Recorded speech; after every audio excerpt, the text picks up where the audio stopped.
My name is Mary MacDonald and welcome to Mind Over Mother. I am going to be posting here about topics like mindfulness, motherhood, meditation, self-care, and all of the things that kind of fall by the wayside when you're a busy mom to be, or you're a mom at heart and you're experiencing infertility and you're looking to conceive. So one of the reasons that I was so excited about this idea of Mind Over Mother, this idea of creating these downloadable guided meditations is this. So this is the January 2017 Time Special Edition on mindfulness. And I saw it on the newsstand as I was doing my grocery shopping, and it struck me that mindfulness is something that has hit the mainstream. Finally, I'm from the San Francisco Bay Area. That's where I grew up.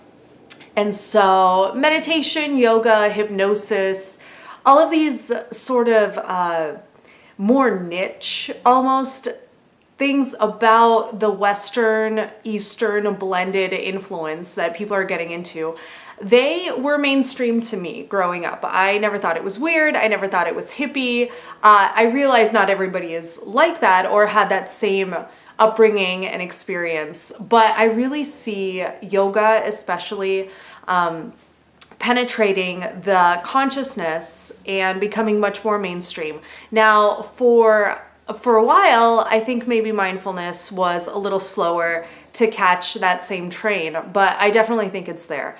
And this to me was so encouraging because it says, hey, mindfulness is here to stay. Maybe your doctor recommended that you engage in mindfulness. Maybe it's something you heard about floating around in yoga class or even at the gym. It's this principle that this is actually good for you. There is proof, there is scientific evidence that taking the time to slow down and really be present in the moment is good for people. It's good for well-being, it's good for feelings of happiness, it's good for your concentration, your performance at work, your ability to be yourself at home.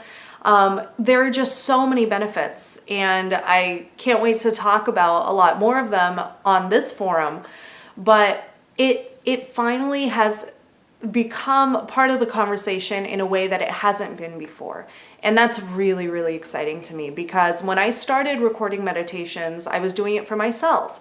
I wanted something that spoke to me where I was at a certain time in my life. And so I started recording meditations just for personal use. You know, I was going through, my husband and I struggled with 2.5 years of infertility, and we were only able to conceive using IVF.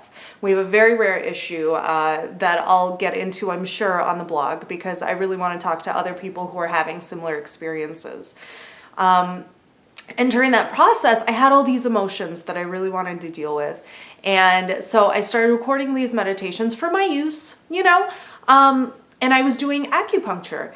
And I went to an acupuncture session and I queued up my little meditation and I started listening to it. And the practitioner said, these are great. You should really think about maybe expanding them to a wider audience and making them available because there are a lot of people like you.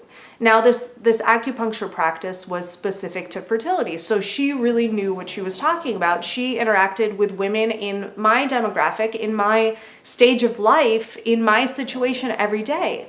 And she really encouraged me to make these I'm sorry, my dogs are snoring and it is just the loudest. They snore like freight trains, so I'm sorry for the background noise, but you know, we can't all be perfect, right? So she really encouraged me to start recording these meditations and maybe make them available.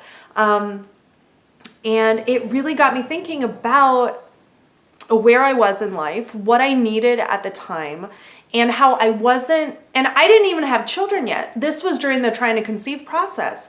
How I still, even though looking back now, I had all the time in the world, but I still wasn't making that time to take care of myself, that time to really slow down and be present and pay attention and take 8 to 10 minutes for myself.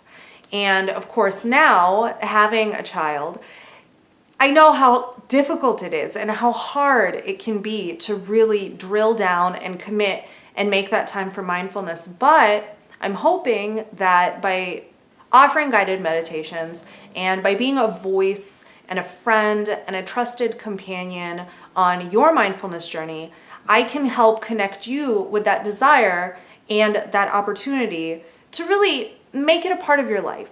And that really is the most challenging thing about any kind of yoga practice, any kind of mindfulness practice, any kind of self-care.